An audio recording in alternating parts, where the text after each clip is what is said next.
മുഖ്യമന്ത്രി പിണറായി വിജയനും CPM സംസ്ഥാന സെക്രട്ടറി MV ഗോവിന്ദനും ചോദ്യങ്ങളുടെ പെരുമഴയായിരിക്കും വരും ദിവസങ്ങളിൽ. മുഖ്യമന്ത്രിക്കും കുടുംബത്തിനും നേരെ ഉയർന്നു വന്നിരിക്കുന്ന മാസപ്പടി വിഷയം വലിയൊരു ചോദ്യമായി മാറിയിരിക്കുകയാണ് വരാൻ പോകുന്ന ലോക്സഭാ തെരഞ്ഞെടുപ്പിൽ.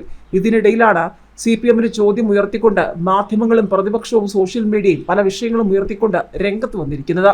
CPM പൗരത്വ ഭേദഗതി വിവാദമാക്കുന്നത് മാസപ്പടി വിഷയത്തിൽ നിന്നും ശ്രദ്ധ തിരിക്കാനാണെന്നും പിണറായി സർക്കാർ നികുതി പണം വകമാറ്റുന്നുവെന്നും ഗുരുതരമായ ആരോപണമാണ് കേന്ദ്രമന്ത്രി V മുരളീധരൻ ഒരു വശത്ത് ഉന്നയിച്ചിരിക്കുന്നത്.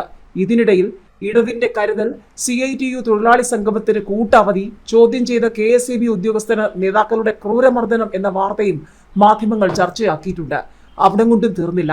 പ്രചാരണ പരിപാടിക്ക് ആളെ കൂട്ടാൻ LDF കുടുംബശ്രീ പ്രവർത്തകരെ പങ്കെടുപ്പിക്കണമെന്നുള്ള നിർദ്ദേശവും വിമർശനങ്ങൾക്കിടയാക്കിയിരിക്കുന്നു. ഇതിനിടയിൽ ചട്ടങ്ങളൊന്നും ബാധകമല്ല, മുഖ്യമന്ത്രിയുടെ റിസപ്ഷൻ മാനേജർക്ക് കേരള ഹൗസ് കൺട്രോളറായി നിയമനം എന്ന വാർത്തയും മാധ്യമങ്ങൾ ചർച്ചയാക്കിയിട്ടുണ്ട്. മാസപ്പടി വിഷയത്തിൽ നിന്നും ശ്രദ്ധ തിരിക്കാനുള്ള ആസൂത്രിത ശ്രമമാണ് പൗരത്വ ഭേദഗതി വിവാദമാക്കുന്നതിലൂടെ നടക്കുന്നതെന്ന് ആറ്റിങ്ങൽ BJP NDA സ്ഥാനാർത്ഥി V മുരളീധരൻ. 1600 രൂപ പെൻഷൻ കൊടുക്കാൻ പോലും കഴിയാതെ നട്ടം തിരിയുന്ന അവസ്ഥയിലാണ് ലക്ഷക്കണക്കിന് രൂപ അഭിഭാഷകർക്ക് നൽകിയുള്ള നിയമയുദ്ധമെന്നും കേന്ദ്രമന്ത്രി പറഞ്ഞു.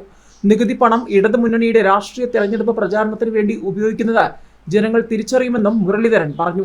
20,000 കോടി രൂപയാണ് ഇലക്ട്രൽ ബോണ്ടിലൂടെ പല രാഷ്ട്രീയ പാർട്ടികൾക്ക് സംഭാവന കിട്ടിയത്.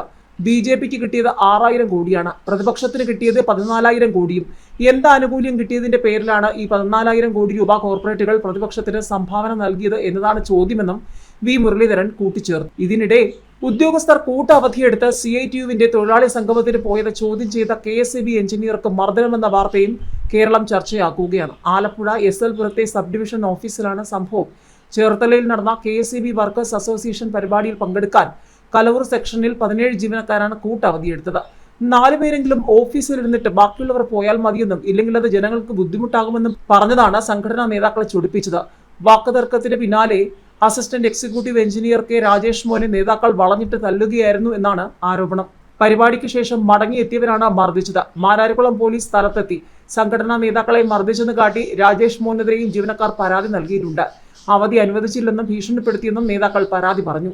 LDFന്റെ തെരഞ്ഞെടുപ്പ് പ്രചാരണ പരിപാടിയിൽ കുടുംബശ്രീ പ്രവർത്തകരെ നിർബന്ധിച്ച് പങ്കെടുപ്പിക്കാൻ നിർദ്ദേശം. കേരളത്തിലെ കുടുംബശ്രീയുടെ പിതാവാണ് തോമസ് ഐസക് എന്നാണ് കുടുംബശ്രീ ചെയർപേഴ്സൺ സന്ദേശം നൽകിയിരിക്കുന്നത്. നിർദ്ദേശം പാലിക്കാതിരുന്ന കുടുംബശ്രീ അംഗങ്ങളെ ഭീഷണിപ്പെടുത്തുകയും ചെയ്തിട്ടുണ്ട്. വായ്പയുടെ കാര്യം പറഞ്ഞ് ഓടി വരുന്നത് പോലെ പാർട്ടി പരിപാടിക്കും വരണമെന്നാണ് മല്ലപ്പള്ളി കുന്നന്താനം ഗ്രാമപഞ്ചായത്ത് കുടുംബശ്രീ ചെയർപേഴ്സൺ സന്ദേശത്തിൽ പറയുന്നത്. 2 ആഴ്ച മുൻപ് CPM പോളിറ്റ് ബ്യൂറോ അംഗം വൃന്ദാക്കാരൻ പങ്കെടുത്ത പരിപാടിയിലും കുടുംബശ്രീ പ്രവർത്തകർ പങ്കെടുക്കണമെന്ന നിർദ്ദേശം നൽകിയിരുന്നു. മഹിളാ അസോസിയേഷന്റെ പരിപാടി വനിതാ ദിന പരിപാടിയാണെന്ന് പറഞ്ഞായിരുന്നു കുടുംബശ്രീ പ്രവർത്തകരെ ഇതിൽ പങ്കെടുപ്പിക്കാൻ ശ്രമിച്ചത്. ഇതിനിടെ സർക്കാർ ചട്ടങ്ങൾ മാനിക്കാതെ മുഖ്യമന്ത്രി പിണറായി വിജയന്റെ ഓഫീസ് മാനേജർക്ക് കേരള ഹൗസിൽ ഉന്നത പദവിയിൽ നിയമനം എന്ന വാർത്തയും ചർച്ചയാവുകയാണ്. NGO യൂണിയൻ നേതാവിനെയാണ് കേരള ഹൗസ് കൺട്രോളറായി നിയമിച്ചത്. നിലവിലുള്ള ജോലിയിൽ നിന്ന് വിരമിക്കാൻ ഏതാനും ദിവസങ്ങൾ ബാക്കി നിൽക്കെ ഗസറ്റഡ് റാങ്കിലാണ് നിയമനം. IAS ഉദ്യോഗസ്ഥർ, സെക്രട്ടേറിയറ്റിലെ ജോയിന്റ് സെക്രട്ടറി, ഡെപ്യൂട്ടി സെക്രട്ടറി തുടങ്ങിയവരായിരുന്നു കേരള ഹൗസ് കൺട്രോളർ പദവി വഹിച്ചിരുന്നത്. എന്നാൽ മുഖ്യമന്ത്രിയുടെ ഓഫീസിൽ നിന്നും ലഭിച്ച പ്രത്യേക നിർദ്ദേശപ്രകാരം റിസപ്ഷൻ മാനേജറായ പ്രകാശന്റെ തസ്തിക ഗസറ്റഡ് റാങ്കിലേക്ക് ഉയർത്തുകയായിരുന്നു.